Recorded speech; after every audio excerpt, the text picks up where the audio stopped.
அனைவருக்கும் வணக்கம். இன்னைக்கு இந்த ஆன்மீக பதிவில் நம்ம வீட்டிலையோ இல்லை நம்மளுடைய சொந்த பந்தங்கள்லையோ இறந்த ஒரு மனிதர் மன நிம்மதி இல்லாமல் அலைஞ்சிட்டு இருக்காங்க அப்படின்னா நமக்கு என்ன மாதிரியான அறிகுறிகள் தென்படும் அப்படின்றதையும் சில கனவு பலன்களை பற்றியும் தான் நம்ம பார்க்க போகிறோம். பொதுவாகவே நாம் தூங்கும்போது கனவுகள் வர்றதுக்கு நிறைய காரணங்கள் இருக்குது. கனவு காண்பது அப்படின்றது ஒரு வியாதி இல்லை. உங்களுடைய மனசை அலைப்பாய விடாமல் ஒருநிலைப்படுத்தி சந்தோஷமாக நிம்மதியாக இறைவனை நினச்சிட்டு நீங்கள் தூங்க போனீங்க அப்படின்னா எந்த பிரச்சனையுமே கிடையாது.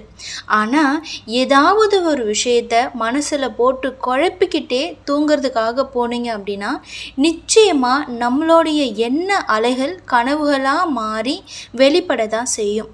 அந்த வரிசையில் உங்களுடைய வீட்டில் இறந்தவங்க கனவில் வந்தால் என்ன பலன், இதோடு சேர்த்து இன்னும் சில கனவு பலன்கள், கெட்ட கனவு வந்தால் இரவில் என்ன செய்யணும் அப்படின்றத பற்றியும் தான் இந்த பதிவில் நம்ம பார்க்க போகிறோம்.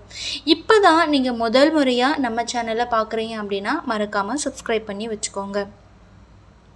முதல்ல உங்களோட வீட்லேயும் சரி, அப்படி இல்லை உங்களுடைய சொந்த பந்தங்கள்லேயும் சரி, யாராவது இறந்திருக்காங்க அப்படின்னா அவங்க ஒரு வருஷத்துக்குள்ளே உங்களுடைய கனவுலோ உங்களுடைய குடும்பத்தில் இருக்கிறவங்களுடைய கனவுலையோ வரவே கூடாது. இறந்தவங்க இப்படி ஒரு வருஷத்துக்குள்ள வீட்டில் இருக்கிறவங்களுடைய கனவுல வராங்க அப்படின்னா இறந்தவங்களுடைய ஆத்மா நிம்மதியாக இல்லை அப்படின்னு சொல்கிறாங்க. இறந்தவங்களுடைய மனசில் நிறைவேறாத ஆசை ஏதாவது இருந்திருக்கலாம். நீங்கள் செய்யக்கூடிய இறுதி சடங்குல கூட ஏதாவது குறை குற்றங்கள் இருந்திருக்கலாம். இப்படி ஏதோ ஒரு பிரச்சனையை உணர்த்ததுக்காக தான் இறந்தவங்க ஒரு வருஷத்துக்குள்ள வீட்டில் இருக்கிறவங்களுடைய கனவுல வராங்க. இப்படி உங்களுடைய கனவுல இறந்தவர்கள் யாராவது ஒரு வருஷத்துக்குள்ள வந்தாங்க அப்படின்னா அவங்களுக்கு என்ன குறை இருந்திருக்கும், என்ன ஆசை இருந்திருக்கும் அப்படின்னு நீங்களே சிந்திச்சு பாருங்க. அவங்களுடைய நிறைவேறாத ஆசையை ஏதாவது இருந்துச்சு அப்படின்னா அதை நீங்கள் நிறைவேற்றி வைக்கிற பட்சத்தில் அவங்களுடைய ஆத்மா சாந்தி அடையும் அப்படின்னு நம்பப்படுது. இறந்தவங்க ஒரு வருஷம் கழித்து எப்போ கனவுல வந்தாலும் அது மூலமாக எந்த ஒரு தவறுமே கிடையாது அப்படின்றது இங்கே குறிப்பிடத்தக்க ஒரு விஷயம். அதனால் ஒரு வருஷத்துக்குள்ளே உங்கள் வீட்டில் யாராவது இறந்தவங்க கனவுல வராங்க அப்படின்னா அவங்களுக்கு என்ன மன ஆசைகள் இருந்துச்சு, என்ன குறைகள் இருந்துச்சு அப்படின்றத யோசித்து அதை நிறைவேற்றி வைங்க. அவங்களுடைய மனசு நிம்மதியாக இருக்கும், ஆத்மா சாந்தி அடையும். அடுத்ததாக சில பேருக்கு எப்போ பார்த்தாலும் அடிக்கடி தண்ணீர் கனவுல வந்துட்டே இருக்கும். தண்ணீர் அடிச்சுட்டு போகிற மாதிரியும் அவங்கள தண்ணீர் அடித்து எடுத்துகிட்டு போகிற மாதிரியும் கனவுல வந்துச்சு அப்படின்னா உங்களோட வாழ்க்கையில் எதிர்பாராத சிக்கலில் நீங்கள் சிக்கிக்கொள்கிறதுக்கான வாய்ப்புகள் இருக்கிறதா அர்த்தம். சில பேருக்கு அடிக்கடி தங்களோட கனவுல விருந்துக்கு போகிற மாதிரியும் கல்யாணத்துக்கு போகிற மாதிரியும் சடங்குக்கு போகிற மாதிரியும் கனவு கண்டுக்கிட்டே இருப்பாங்க. இப்படிப்பட்ட கனவு வந்துச்சு அப்படின்னா எதிர்பாராத சுப கடன்கள் உருவாக போகுது அப்படின்னு அர்த்தம். ஒருவேளை உங்களோட கனவுகள் குரங்கு சம்மந்தப்பட்ட எந்த ஒரு விஷயம் வந்தாலும் சரி, அப்படி இல்லைன்னா குரங்கே உங்களுடைய கனவுல தென்பட்டால் நீங்கள் உஷாராக இருக்கணும்.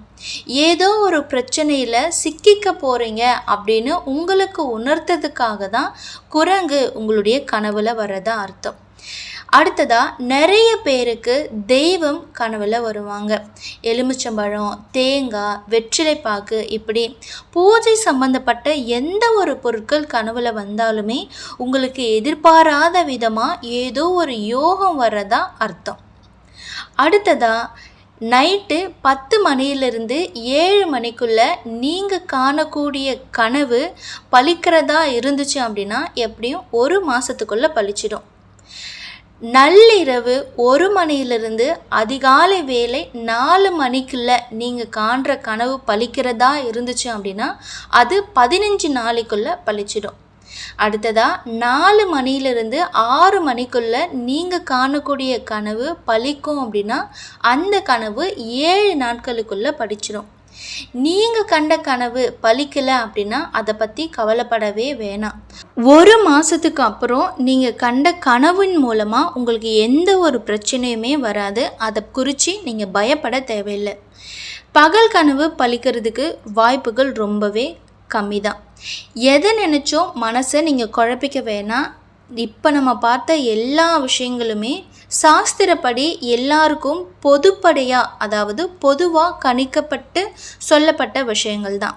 இதெல்லாம் கனவுல வந்தால் இது நடந்தே தீரும் அப்படின்னு சொல்கிறதுக்கு நம்ம கடவுள் கிடையாது. கெட்ட கனவு வந்தால் எழுந்து முகம் கை கால்களை கழுவிட்டு விபூதி பூசிக்கிட்டு ஒரு கல்லுப்பை வாயில் போட்டு தண்ணி குடிச்சிட்டு அப்படியே படுத்துருங்க. எல்லாருக்குமே எப்பயுமே நல்லதே நடக்கும் அப்படின்ற கருத்தோட இந்த பதிவை நான் முடிச்சுக்கிறேன். இந்த பதிவு உங்களுக்கு பிடிச்சிருந்தா லைக் பண்ணுங்கள், ஷேர் பண்ணுங்கள், மறக்காமல் நம்ம சேனலை சப்ஸ்கிரைப் பண்ணி வச்சுக்கோங்க. நன்றி.